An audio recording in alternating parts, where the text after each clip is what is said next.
Donc, moi je vais vous parler rapidement de design, mais côté dev en fait, plutôt échange entre développeurs et designers.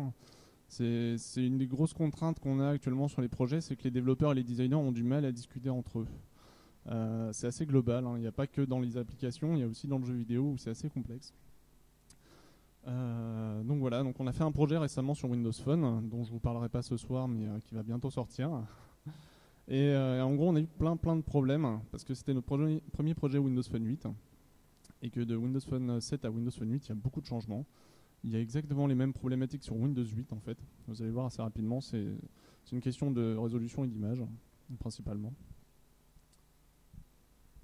Donc, comme je vous disais, il y a deux métiers principaux pour faire un projet, que ce soit Windows Phone, Windows 8, Android, BlackBerry, enfin tout ce que vous voulez à partir du moment où c'est une application. Vous avez les développeurs, dont on entend pas mal parler en général, et c'est ce qui est pas mal sur le marché aussi. Donc en gros, sur une application, vous allez avoir un lead dev qui va être là pour dire comment créer l'application, encadrer les développeurs, etc.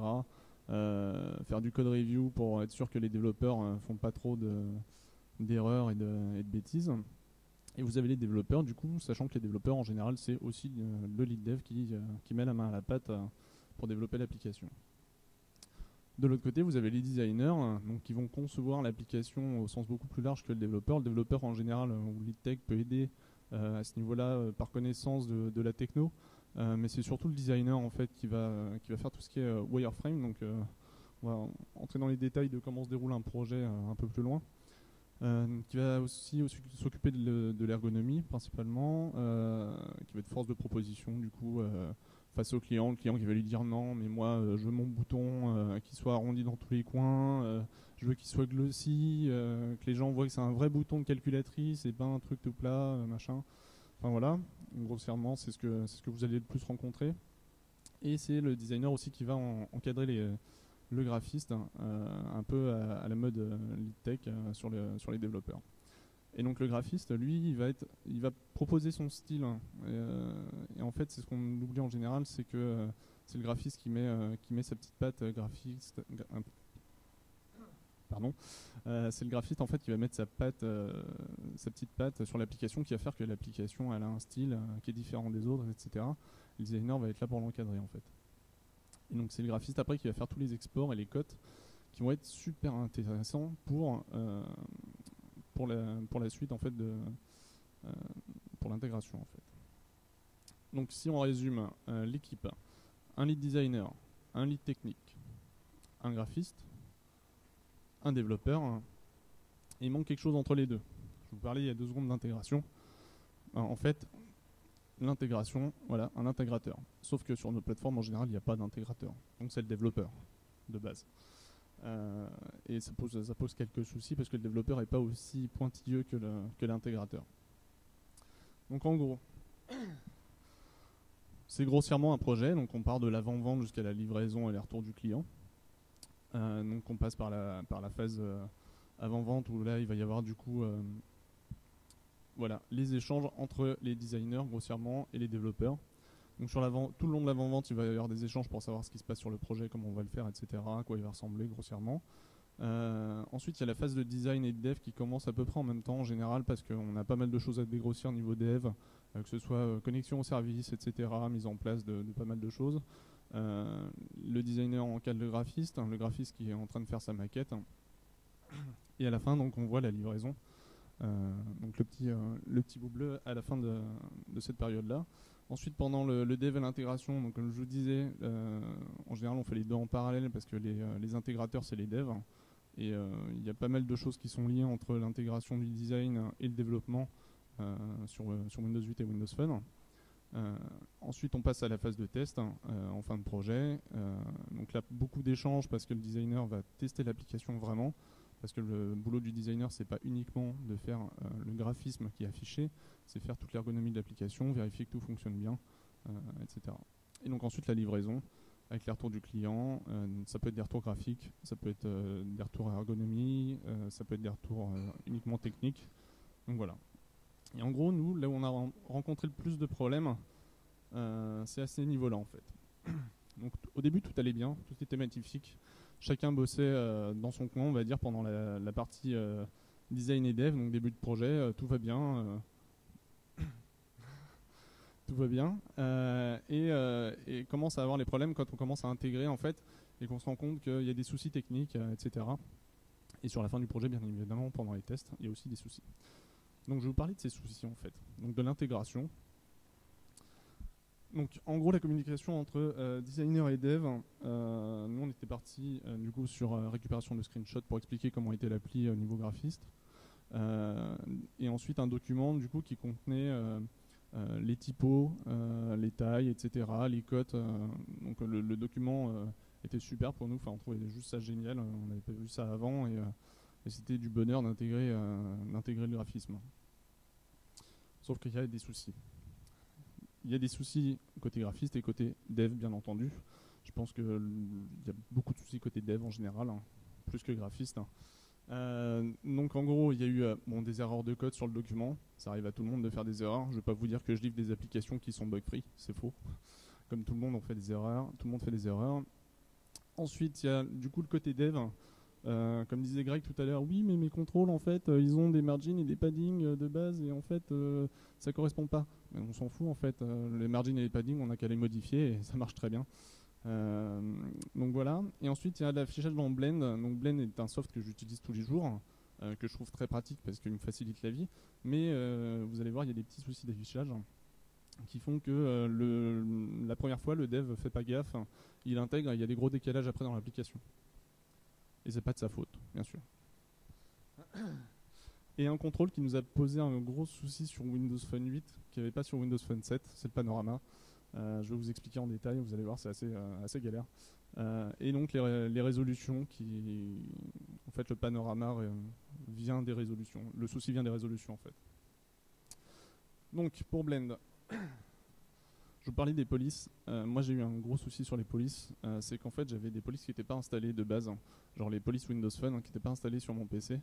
Et en fait, vous allez voir juste après sur le screen, c'est assez gênant. Vous avez les app bars et les systrays qui se comportent pas pareil dans Blend et dans Windows Phone. Donc ça, je vais vous montrer aussi. Et vous avez l'instabilité de Blend depuis Blend for Visual Studio. Alors, comme je vous l'ai dit, je l'utilise tous les jours. J'adore ce soft, mais depuis la dernière version, en fait, il y a des assez grosses instabilités, notamment avec un outil qu'on utilise qui s'appelle TFS. Et en fait, il a un peu du mal des fois à synchroniser les fichiers. Et du coup, ça pose des petits soucis. Mais bon, après, voilà, je préfère largement l'utiliser que de faire tout à la main. Donc en gros pour les polices, là vous voyez en fait une page toute simple avec c'est le page name en fait qui nous intéresse sur cette slide. Donc j'ai mis tout simplement une police qui est la police Ego UI Windows Phone en semi-bold. Et en fait là on voit que déjà il y a un décalage de hauteur parce que a priori c'est pas la même police et en plus il y a une différence d'épaisseur. Et en fait si vous regardez les deux là, je sais pas si ça se voit bien en fait sur l'écran, mais il y a un gros décalage entre les deux. En fait, la différence, c'est que là, la police n'est pas installée. Là, la police est installée. Donc en gros, ce qui s'est passé, c'est que j'ai fait comme tout bon dev. J'ai installé mes outils de dev, Visual Studio, Blend s'est installé avec. J'avais déjà eu Visual Studio 2010 avant avec Windows Phone 7. J'ai installé du coup Visual Studio pour Windows 8. Ensuite, j'ai installé le SDK Windows Phone 8. Et en fait, ce qui s'est passé, c'est que, je sais pas, soit j'ai eu un souci, soit j'en ai aucune idée, mais bref, la police Windows Phone ne s'est pas installée avec mon SDK et je m'en suis aperçu une fois le projet terminé. Donc c'était assez gênant en fait de trouver la bonne taille de police à chaque fois et la bonne épaisseur de police pour tout en fait dans l'application. C'était juste horrible. Et à la fin, j'ai un collègue qui était à côté de moi qui me fait mais moi je l'ai la police, je comprends pas, ça marche et tout, regarde, ça ressemble bien. Et il me fait mais t'as la police? Comment ça j'ai la police? J'ai installé le SDK, tu vois. Non mais sérieux. Et donc voilà, j'ai installé la police et après tout allait mieux. Donc voilà, donc pensez juste à vérifier ça, j'ai plus de batterie. Vous pouvez me sortir mon chargeur.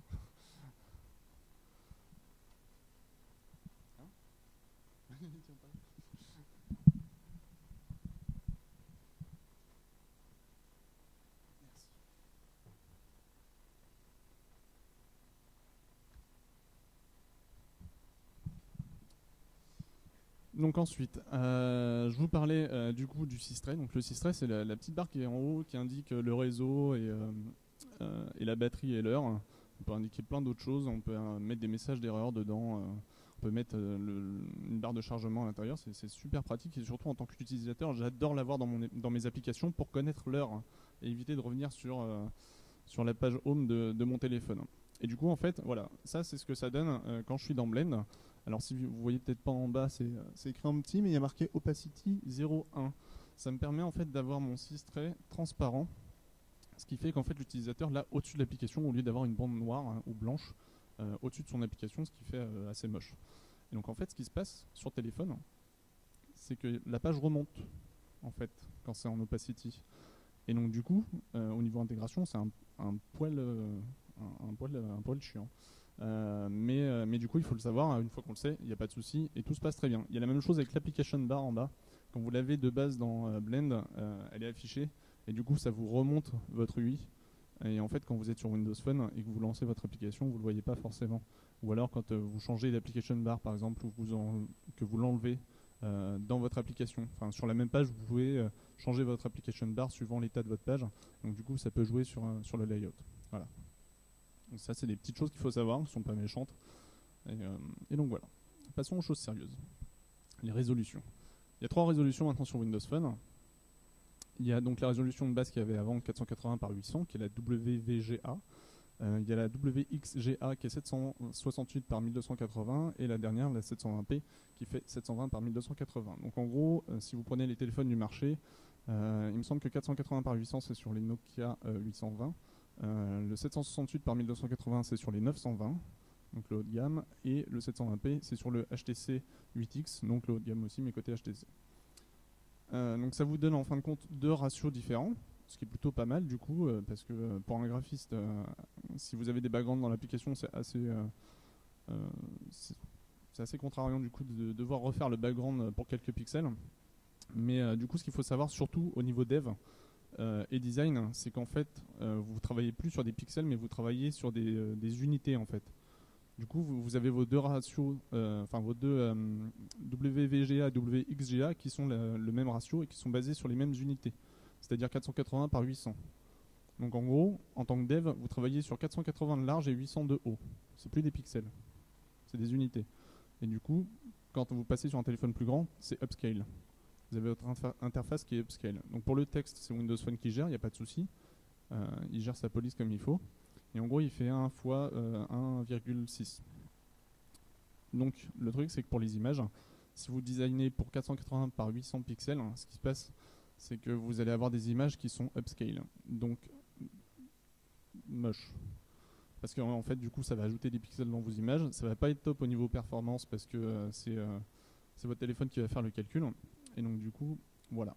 À savoir du coup pour la 3e résolution, ce qu'il faut, c'est ajouter 53 unités en bas de votre application ou en haut comme vous voulez, ou en haut et en bas, peu importe. Mais sachez que pour le dev, ça sera vachement plus simple si c'est que en haut ou que en bas. Donc voilà, et contrairement à Windows 8, du coup, vous avez pas de choses pour faciliter l'utilisation des ressources, c'est-à-dire sur Windows 8, vous allez avoir tout ce qui est tiret, contraste, high, enfin j'ai plus les noms exacts, mais en gros, pour chaque image, vous allez pouvoir ajouter des mots en fait dans votre nom d'image qui va permettre de savoir si c'est une image qui est pour le contraste élevé, qui est pour tel type de résolution, etc. Donc c'est des choses qui peuvent vous aider sur Windows 8. Sur Windows Phone, c'est très simple à refaire. Vous avez le tuto sur MSDN qui vous permet de le refaire super facilement. Donc voilà, donc comme je vous disais, pour les résolutions d'images, pour toutes les images, pour vous simplifier la vie, vous pouvez faire un x1,6 sur vos images et faire du downscale. Alors oui, en perf, ça va être un peu... Vous allez un peu perdre, moins qu'en downscale. Pardon, je reprends. Si vous faites un x1,6, du coup, vous allez faire du downscale. Ce qui va faire que vous allez utiliser un peu votre téléphone pour faire le calcul de vos images, mais ça sera plus beau qu'en upscale et ça sera aussi plus performant qu'en upscale. Si vous voulez de la performance, mais du coup vous allez perdre en taille d'application, dans ce cas-là vous faites une image pour chaque type de résolution. Mais vous allez perdre largement en taille d'application. Votre application va être beaucoup plus lourde. Après si vous avez une application avec peu d'images, ça peut valoir le coup. Donc voilà, grosso modo. Le panorama. Alors, Le panorama, messieurs, mesdames, les graphistes, designers, le panorama, il a un parallaxe scrolling. Parallaxe scrolling, ça veut dire que le fond ne bouge pas en même temps que les items. Et ça, c'est très très important. On va prendre un exemple ici. Donc, c'est un exemple que j'ai trouvé en tapant panorama Windows Phone. C'est une application sur le market. Et en fait, là, vous voyez la partie designée, en fait, qui est jolie, qui est très bien. Vous avez un fond qui colle vachement bien et tout. C'est assez sympa. Et en fait, quand on prend les screenshots, simplement les screenshots de l'application sur le store, vous avez ça, en fait. Et vous vous rendez compte que votre boule en fait de golf, elle se déplace pas en même temps que le fond. Et du coup, elle peut passer derrière du texte, ce qui peut gêner. Là, dans ce cas-là, ça gêne pas trop, légèrement ici. Mais sur certaines applications, des graphistes vont vouloir encadrer, par exemple, des parties de texte ou ce genre de choses. Sauf que le fond bouge pas en même temps que vos items, et ça, il faut le prendre en compte. Ce qu'il faut prendre en compte aussi, c'est que votre fond de panorama, il a une taille en fait. Si vous essayez de faire plus grand que cette taille ou plus petit, ça va être resizé et du coup vous allez avoir des bandes sur votre panorama qui vont traîner des bandes blanches qui vont blanches ou noires, enfin de la couleur de fond de votre application qui vont se balader avec votre panorama. Ça va être super gênant. Donc voilà, donc du coup vous pouvez pas faire de downscale. Le mieux ça reste du coup d'avoir cette taille en pixels pour vos images de panorama. On a passé beaucoup de temps là-dessus. On a fait plein de tests, c'est assez horrible. Donc les améliorations, comment améliorer ça? C'est simple, quand vous faites un projet en fait, faites un post-mortem, c'est super important. Nous on l'a pas encore fait parce que le projet vient de se terminer, mais en gros ça c'est une partie du post-mortem que je viens de vous montrer sans les exemples du coup de notre projet. Mais du coup l'idée c'est de réunir tout le monde à la fin du projet, de tout mettre à plat, de bien noter tout ce qu'il faut. Pendant le projet, on a bien noté toutes les tailles de résolution, toutes les tailles de tout ce qu'il fallait faire, parce qu'il faut savoir que les exports d'images, on les a refait 2 fois. C'est juste horrible.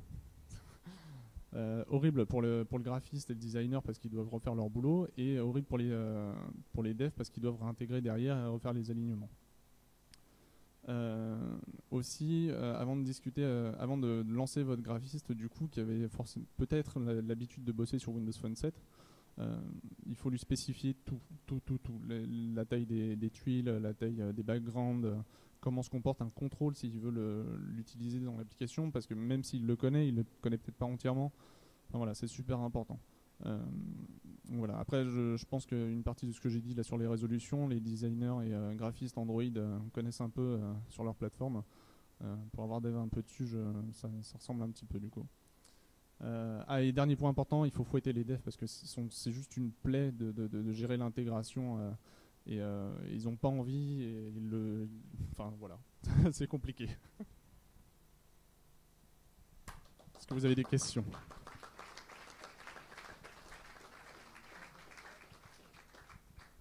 Oui.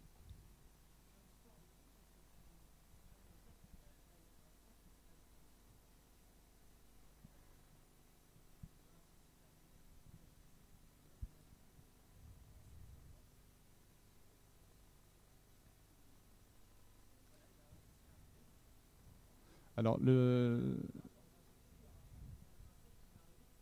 alors non, parce que en fait les résolutions ont été annoncées à la sortie de Windows Phone 8 et qu'en fait c'est pas les marques qui définissent les tailles de résolution. Là c'est 3 résolutions qui sont fixées, comme il y avait à l'époque une seule résolution sur Windows Phone 7.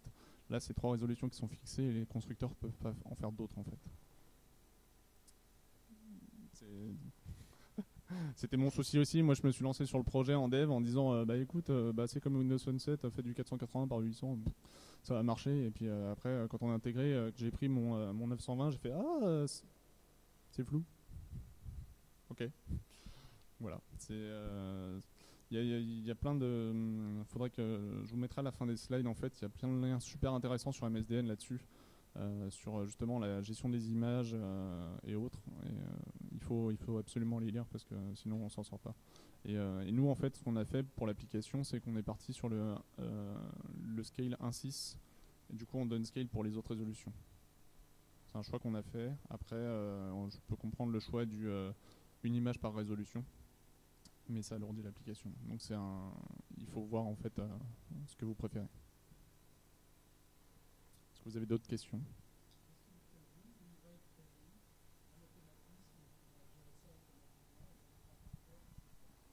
Alors, est-ce qu'il est prévu quelque chose pour automatiser tout ça? Je ne sais pas. Je ne suis pas de chez Microsoft, donc je ne sais pas. Mais par contre, je pense qu'on pourra trouver d'ici, ou qu'on peut déjà trouver, je n'ai pas fait attention, mais des librairies qui peuvent le faire automatiquement, ou n'importe quel développeur en fait est capable de le faire très rapidement, en grand maximum 2 heures, vraiment en prenant son temps. En se basant sur ce qui a été fait sur Windows 8 au niveau de la, du nommage en fait, des images, on peut se rebaser là-dessus assez facilement. Est-ce que vous avez d'autres questions? Bien, je vais laisser ma place.